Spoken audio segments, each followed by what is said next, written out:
ચાલો વિદ્યાર્થી દોસ્તો, હવે આજે આપણે અસમય સંખ્યાને સંખ્યા રેખા ઉપર દર્શાવવાની છે.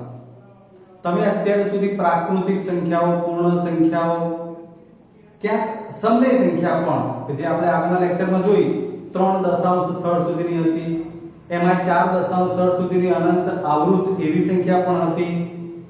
તો એવી બધી સંખ્યાઓને દર્શાવતા શીખ્યા પછી હવે આજે આપણે અસમયને સંખ્યા રેખા પર દર્શાવવાની છે. તો એ તો આપણે થાય કે √2 √3 આનો તો કિંમત જ જાણતા નથી, તો એ કેવી રીતે આવતી હશે? તો એના માટે મેં તમને સૌથી પહેલા પાયથાગોરસનો નિયમ શીખવાડ્યો હતો. એટલે પાયથાગોરસનો નિયમ જો તમને સરસ મજાનો આવડતો હશે તો આપણને આ સમજવામાં ખૂબ જ સરળતા રહેશે. એટલે આપણે અહીં પાયથાગોરસના નિયમનો ઉપયોગ કરી અને કોઈ સંખ્યા રેખા પર કોઈ ચોક્કસ માપ લઈ અને એ સંખ્યા રેખાના એ ચોક્કસ માપ પ્રમાણે જ બાકીની રચના કરી અને એ ચોક્કસ માપના અનુસંધાનમાં જ આપણે √2 કે √3 એવી અસમય સંખ્યાઓના માપ જેટલો રેખાખંડ મેળવી અને એ અનુસંધાનમાં સંખ્યા રેખા ઉપર એ બિંદુ કેવી રીતે આવે છે એ લાવીશું. ફરીવાર કહું છું, આપણી પાસે √2 નું કોઈ ચોક્કસ મૂલ્ય છે જ નહીં, તો એને રચનાથી જ આપણે મેળવી શકીશું. કેવી રીતે જોઈએ? હવે સૌથી પહેલા આપણે મેં આ રચનામાં સંખ્યા રેખા પર √2 નું નિરૂપણ કરો અથવા એને સંગત બિંદુ મેળવો એની રચના કરવાની છે અને બિંદુ મેળવવાનું છે. એના મુદ્દા લખ્યા છે. જે પ્રમાણે મુદ્દા લખ્યા છે એવું તમે √2 થી √3 √5 √10 √17 આવી બધી સંખ્યાઓ જે મેળવવાની હોય શકે તમારા માટે અભ્યાસક્રમ પ્રમાણે એ પ્રમાણે જાતે મુદ્દા લખવાના છે. શરૂ કરીએ તો સૌથી પહેલા સંખ્યા રેખા L પર શૂન્ય અને સંગત O બિંદુ લીધું. આ શૂન્ય અને સંગત O બિંદુ. યોગ્ય એકમ પસંદ કરી. આ યોગ્ય એકમ એટલે શું? દાખલા તરીકે તમારી પાસે સ્કેલ હોય તો તમે 4 સેન્ટીમીટર ને યોગ્ય એકમ કહી શકો. જેમ અત્યારે હું આ 4 ખાનાને કહું છું, 1 2 3 અને 4. ક્લિયર?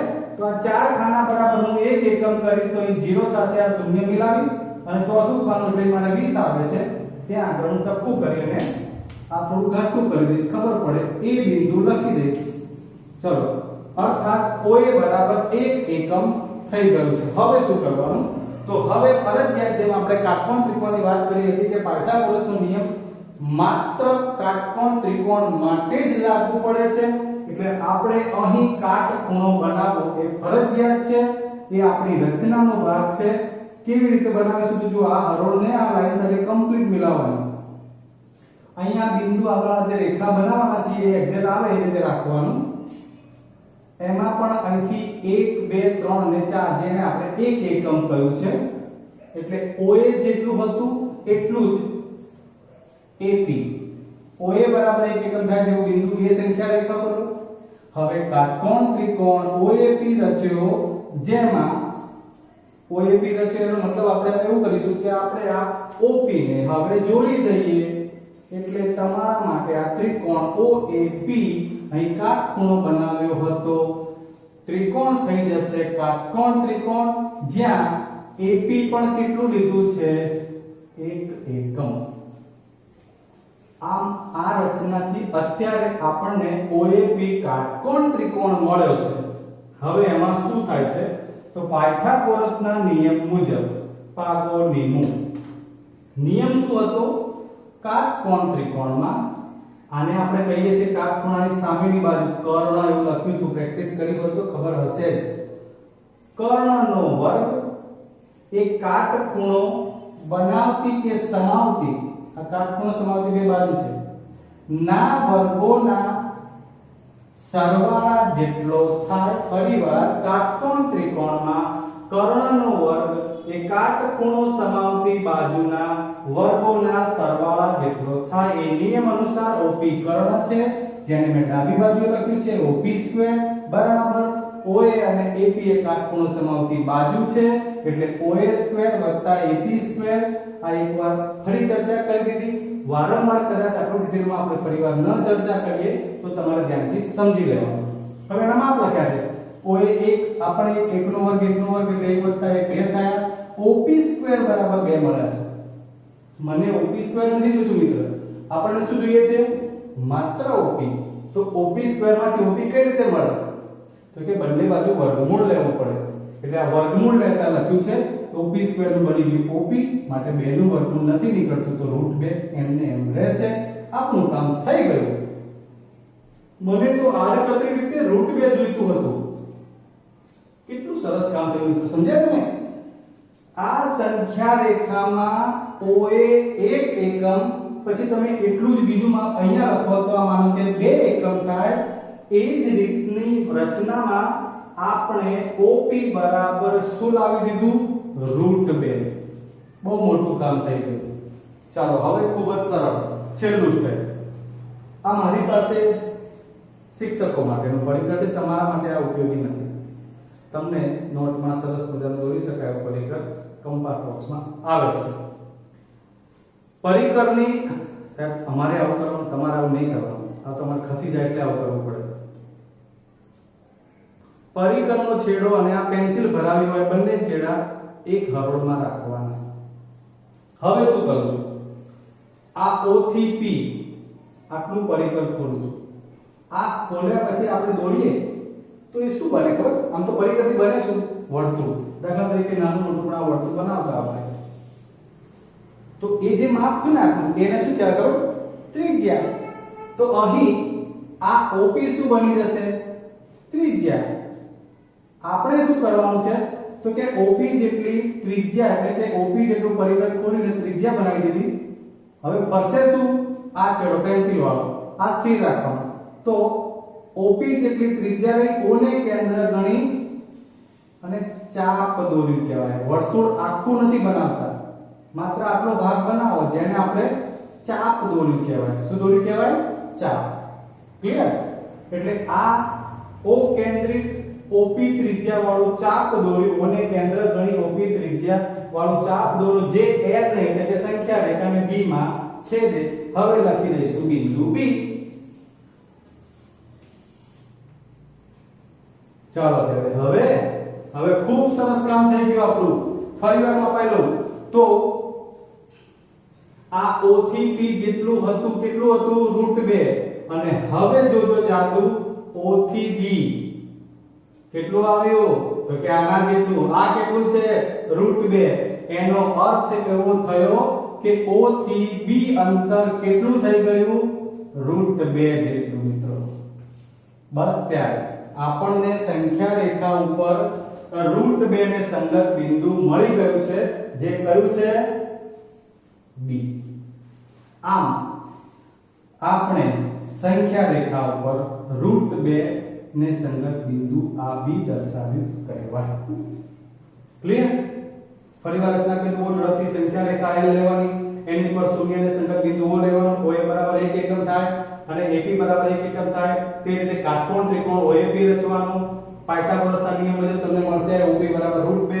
O ને કેન્દ્ર ગણી OP ત્રિજ્યા લઈ ચાપ દોરવાનું. જે સંખ્યા રેખા ઉપર જ્યાં છેદે ત્યાં B બિંદુ આપવાનું. આમ OP √2 હોવાથી એટલી ત્રિજ્યા વાળો ચાપ છે, માટે OB પણ √2 થશે. અને માટે L પર B ને સંગત સંખ્યા B બિંદુ આગળની √2 મળી. બીજી એક રચના √3. √3 ને સંગત સંખ્યા રેખા પર બિંદુ મેળવવું છે. મેં ટૂંકમાં લખી છે √3 નું નિરૂપણ કરું છું. ચાલો ત્યારે હવે આમાં ઝડપ કરી લઈએ. સૌથી પહેલા સંખ્યા રેખા બનાવીશું.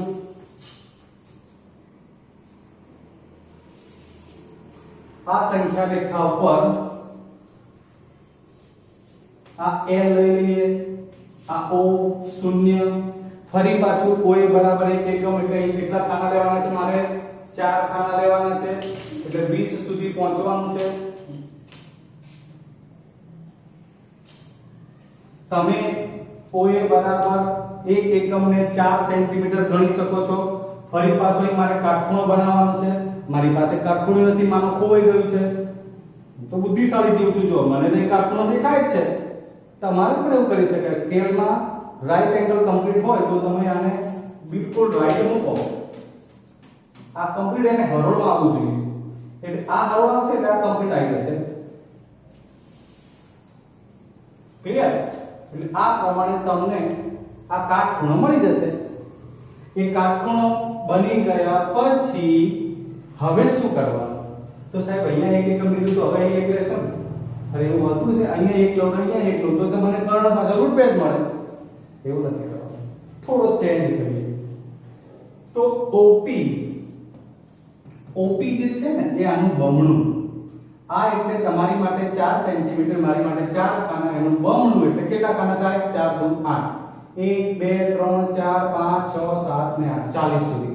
આમાં 20 સુધી હતું, આ 40 સુધી લઉં છું તમારી સામે. તમે જોઈ શકો છો મિત્રો, આ 40 લઈ અને શૂન્ય જ્યાં ટચ થાય ત્યાંથી અમે કર્ણ બનાવી દીધો. અર્થાત આ રેખા ઉપર અહીં P બિંદુ જે મળ્યું એમાં OP માપ કેટલું થઈ ગયું? 2 એકમ. ધ્યાન આપજો, કેટલું બને છે? 2 એકમ. OP 2 એકમ આવે સાહેબ, પણ મને તો √3 જોઈએ છે. તમે આ શું કરો છો? જોઈ લો મિત્રો, પાયથાગોરસનો નિયમ વાપરીએ. ધ્યાન આપજો બરોબર. પાયથાગોરસનો નિયમ અહીં શું આવશે? તો OP એટલે ચલો OA² + AP², કાટખૂણો બનાવતી બાજુ હું આ બાજુ લખું છું, બરાબર OP². બરાબર, આ કાટખૂણાવાળી બાજુ આ 1 અને આ AP². આ 1 નો વર્ગ વત્તા AP નથી જાણતા, એમને રાખવું પડે. OP કેટલું છે? 2 નો વર્ગ. આ 1 નો વર્ગ 1 વત્તા AP² બરાબર 2 નો વર્ગ 4. AP² બરાબર 1 સામે લઈ જઈએ, 4 - 1 AP² બરાબર 3 થઈ ગયું છે. માટે હવે મને તો માત્ર AP જોઈએ છે. તો AP જોઈએ છે એટલા માટે હું AP² બરાબર 3 હોવાથી AP બરાબર વર્ગમૂળ લઈ લઉં એટલે કેટલા મળી જશે? √3. આમ AP બરાબર મને મળી ગયા √3. હવે મારું કામ √3 ઉપર ફોકસિંગ કરવાનું છે. આ જ રીતે આપણે અહીં આ જે સંખ્યા રેખા લીધી છે એમાં OA બરાબર 1 એકમ લીધું, OP બરાબર 2 એકમ લીધું. તો એના અનુસંધાનમાં આપણને AP કેટલું મળી ગયું? √3. કેટલું મળી ગયું મિત્રો? √3. એટલે A થી P જેટલો રેખાખંડ તમે માપો તો એને √3 એકમ કહી શકાય. સરસ મજાની વાત થઈ ગઈ. હવે અસમય સંખ્યાનું મૂલ્ય ના મળે તો કઈ પણ એના જે તે માપ પ્રમાણે રેખાખંડની લંબાઈ એ ચોક્કસથી મળી છે. બસ ત્યારે હવે એના જ વાત છે, જેટલા એકમનું આપણને બિંદુ જોઈએ છે એટલું પરિકર ખોલીશું. અર્થાત અહીં A થી P જેટલું પરિકર ખોલવાનું, એટલે આ ત્રિજ્યા √3 એકમ જેટલી થઈ. પાછું મને O બિંદુ આગળ આ નથી લીધું, ધ્યાન રાખજો, OP નથી લેતા આપણે AP લઈએ છીએ. કેમ? આ √3 છે, ધ્યાનથી સમજી લેજો.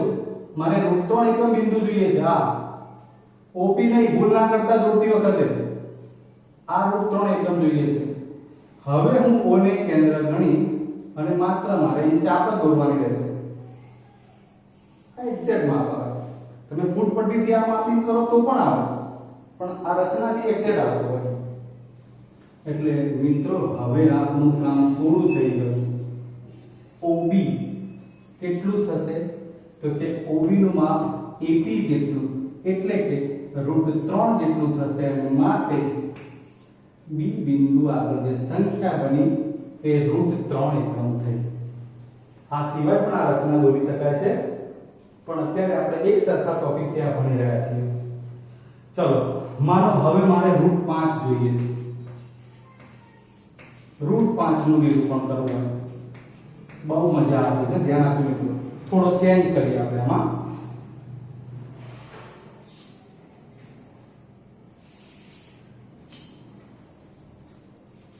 માપ પણ ચેન્જ કરીએ ને બંને. ચલો આ સંખ્યા રેખા L ઉપર આપણે શૂન્ય ની સંગત બિંદુ O લઈ લઈએ. ચલો હવે જેમ અહીં 1 એકમ લીધું છે, મારે એવું અહીંયા 2 એકમ લેવું છે.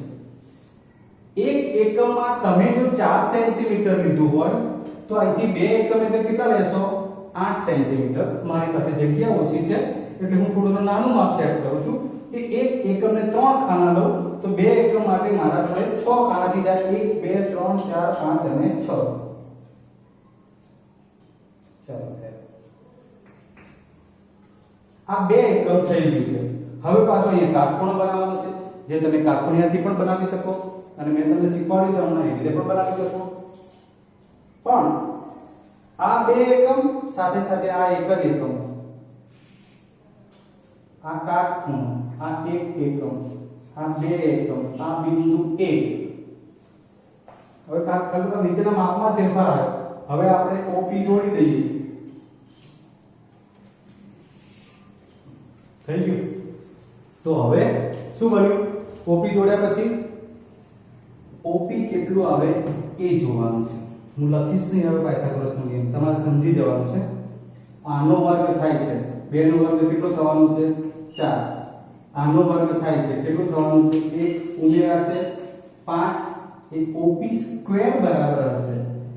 જેમ અહીંયા AP સ્ક્વેર બરાબર આવ્યું તો એમ અહીંયા OP સ્ક્વેર બરાબર આવે છે, તો વર્ગમૂળ કાઢશો એટલે √5 થઈ જશે મિત્રો.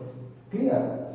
આપણે રચનામાં જ એવી કામગીરી કરવાની છે કે જેથી કરીને કર્ણ ઉપર √2 મળે, કર્ણ સિવાય આપણે જે જોઈએ છે એવું માપ √3 નહીં મળે, પાછું કર્ણ ઉપર √5 મળ્યું.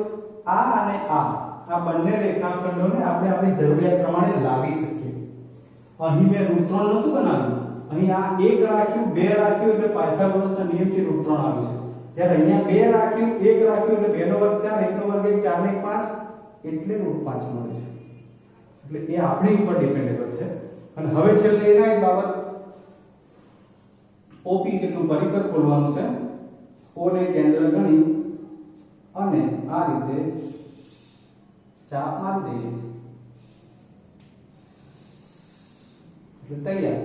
બસ તમને હવે ખબર જ છે કે L ઉપર જે બિંદુ B મળશે એને સંગત સંખ્યા થઈ જશે √5. સમજી ગયા મિત્રો? આ તમને સિંગલ એક અલગથી રચના શીખવાડી છે. તમને √10 પૂછાય તો તમારી બુદ્ધિથી આ 2 ની જગ્યાએ 3 એકમ કરવાનું, એટલે 3 નો વર્ગ 9 થઈ જશે. આ 1 એટલે 9 ને 10 તો √10 મળી જશે.